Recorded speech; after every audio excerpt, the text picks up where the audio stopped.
Em casa com o Chicão Tofani. Hoje eu recebo uma mulher especial. Mas antes, sempre tem um encontro comigo de noite, às 7h15, na TV Pampa, Atualidades Pampa. E um pouquinho antes, sempre dando um drops de futebol na Rádio Grenal. Mas hoje aqui eu quero dar para essa minha amiga, a doutora Thaís Mello, uma super morena, Revitale. Doutor Daniel Dias Machado. Obrigada. Ácido hialurônico. E vivendo a noite com o Chicão Tofani, minhas histórias pelo mundo aqui. Muito legal para você curtir as principais festas que tem. Punta del Este, Cancún, Los Angeles, Nova York, sabe? Tudo isso. E também regar esse final de inverno com a espumante Georgios, da Bebidas do Sul, que é do meu amigo Everton, que é muito legal. Você gosta mais de moscatel ou brut? Brut. Brut, seca, dura. Doutora Thaís Mello, você é criminalista, né? Isto. A mulher criminalista são meio raras, né? Você tem que... Vamos fazer uma simulação. Você tem que defender um bandido. Ele te contratou. E você sabe que ele é um bandido. Você sabe que ele matou. Você age na frente do juiz como ele não tivesse matado? Existem muitas possibilidades de defesa, né? Quando uma pessoa responde a um processo criminal, uma das primeiras coisas que ela vai fazer com o seu advogado é trazer a versão, se aquilo corresponde com a realidade ou não. Uma vez que a pessoa tenha praticado o delito, é o dever do advogado falar quais são os meios processuais, as garantias existentes e a forma como se pode reduzir os danos daquele indivíduo. Então, não significa induzi-lo a, por exemplo, mentir, né? Mas dizer para ele, olha, tu tens direito a fazer uma confissão, isso vai possibilitar uma redução da tua pena. Então, trazer as garantias para que ele possa, então, a partir disso, deliberar junto com o advogado. Você cria algumas atenuantes para diminuir a pena dele, mas a inocência dele é praticamente impossível provar, né? Depois de tantos fatos, né? Se as provas, se o conteúdo probatório for bastante incriminador contra o réu, aí sim. Mas acontece que quando o Estado promove uma ação penal, é dever dele, enquanto titular da ação penal, trazer as provas existentes. Então, uma vez que isso seja falho ou não seja consideravelmente satisfatório, também vai caber ao próprio Estado dar conta de trazer essa informação e até mesmo pedir, por exemplo, a absolvição do sujeito, a depender do caso. Né?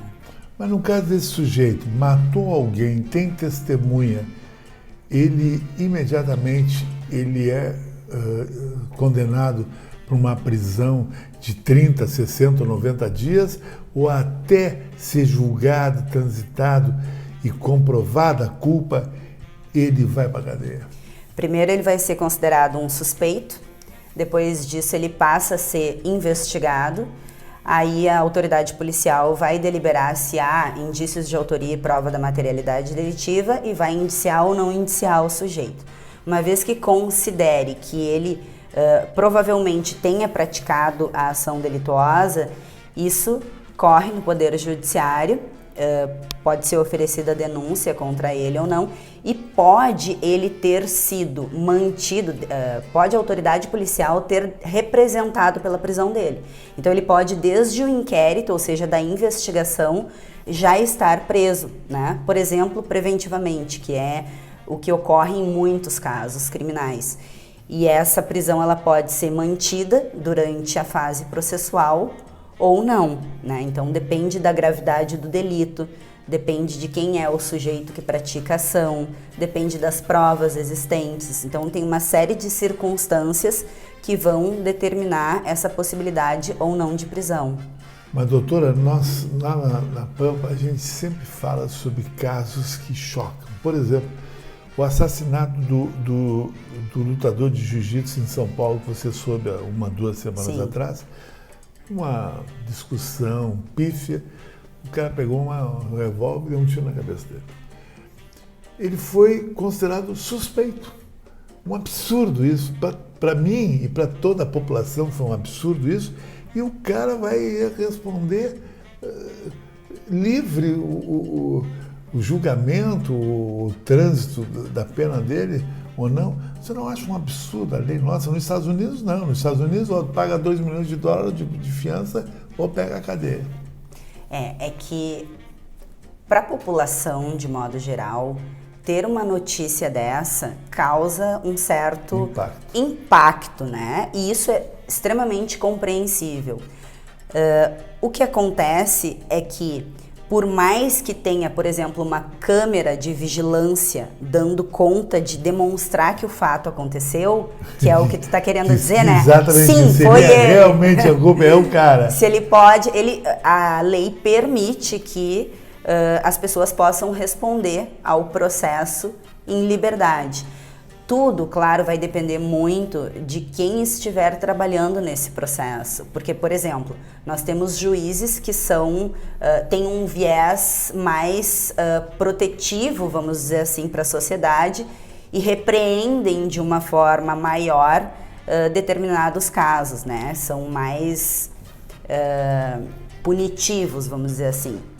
Em contrapartida, nós temos outros que entendem que não, é possível que o réu responda em liberdade, desde que ele acompanhe todo o processo e toda vez que ele venha a ser chamado, ele não se furte de prestar esclarecimento, de dar a sua versão. Então, é possível. Mas eu acho que, não é só eu que acho, acho que o cidadão brasileiro acha que as nuances da lei favorecem o infrator. Porque ele contratando um grande advogado, um advogado de alta competência, no caso da senhora, ele sempre vai arrumar uma brecha. Por exemplo, tem cara que é condenado a 5 anos de cadeia, matou fulano. Só que como ele é réu primário, ele tem residência, ele tem trabalho, a pena cai para 1/3. Como ele tem um bom comportamento, vai para 1/5, 1 ano. Desse 1 ano ele vai para domiciliar, uma casa maravilhosa, com a mulher dele maravilhosa, uma televisão de 70 polegadas, piscina, tudo. Onde está a condenação? Eu acho que a condenação brasileira realmente ela termina favorecendo o crime compensa. Porque se o cara faz um golpe enorme, ganha um dinheirão enorme, não entrega o dinheiro, vai reduzindo e sai de lá rico.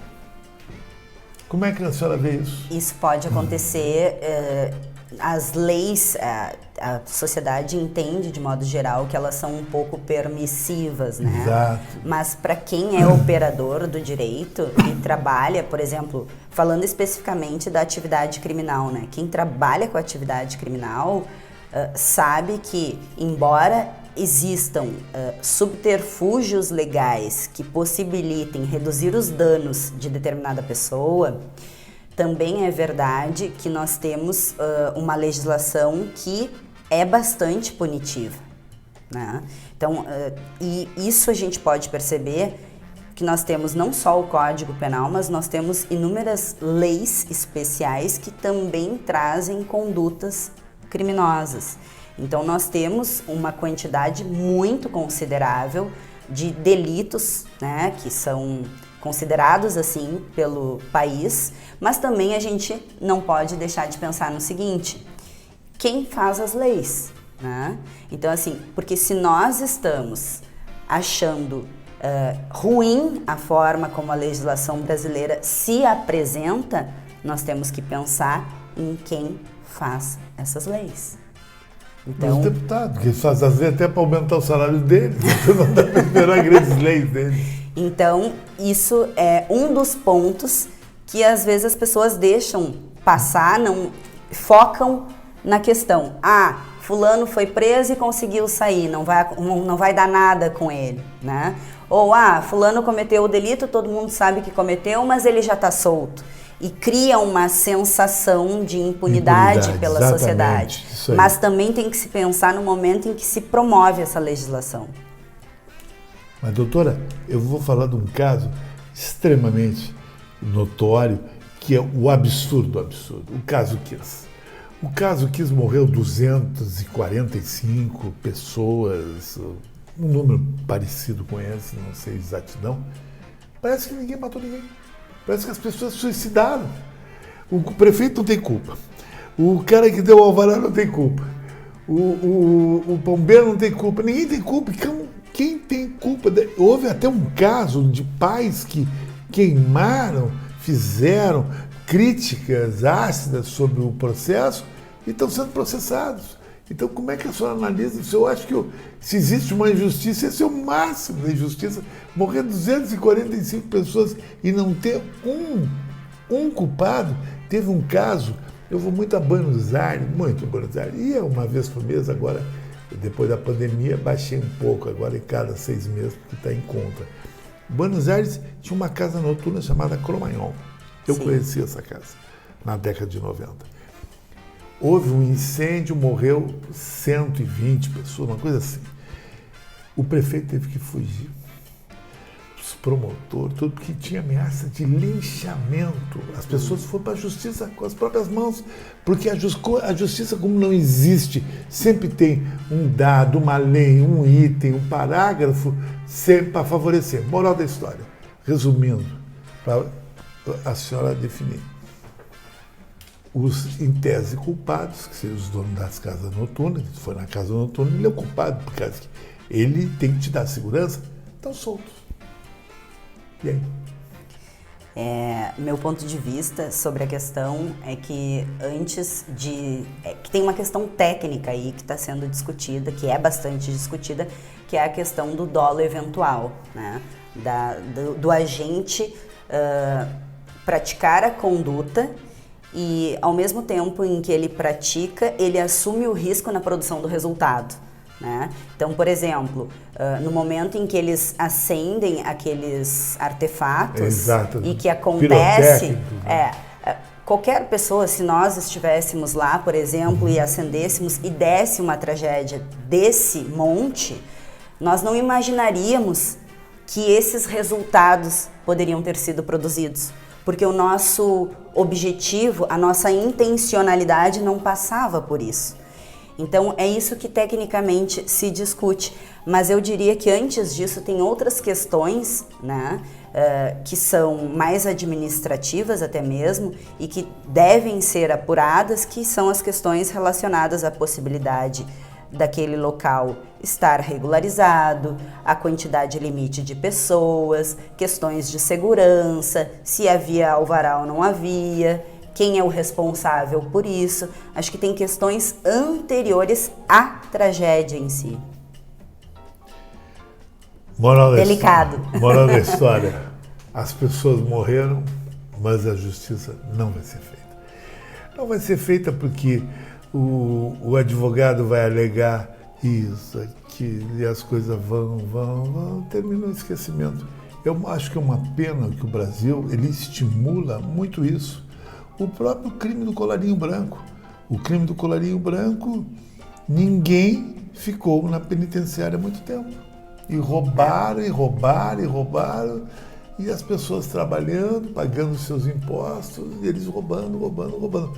Eu acho que aqui tinha que ter uma lei mais draconiana, na minha opinião. Sabe que o Estado, quando ele opta em punir, ele tem que fornecer todos os meios adequados. Então, se o advogado tem à disposição dele algumas formas de melhorar a situação do seu cliente, é evidente que ele vai utilizar.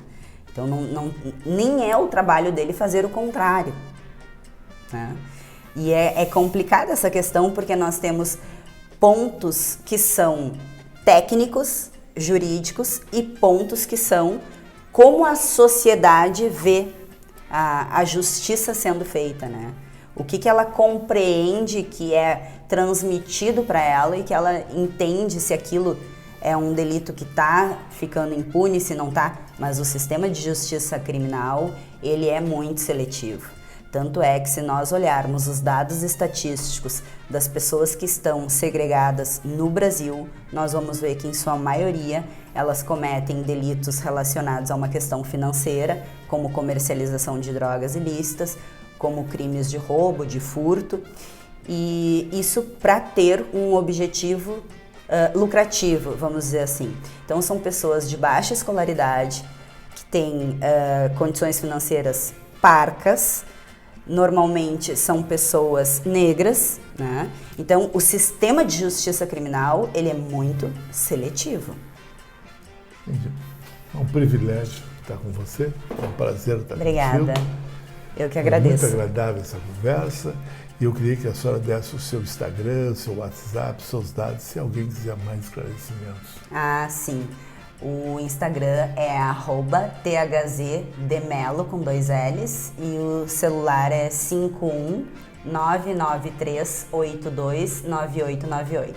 Valeu, falei com a dona doutora Melo aqui em Casa com Chicão Tofani e a gente continua no YouTube, nos stories, no Facebook 1, no Facebook 2, em todas as plataformas e também na TV Pampa de Noite.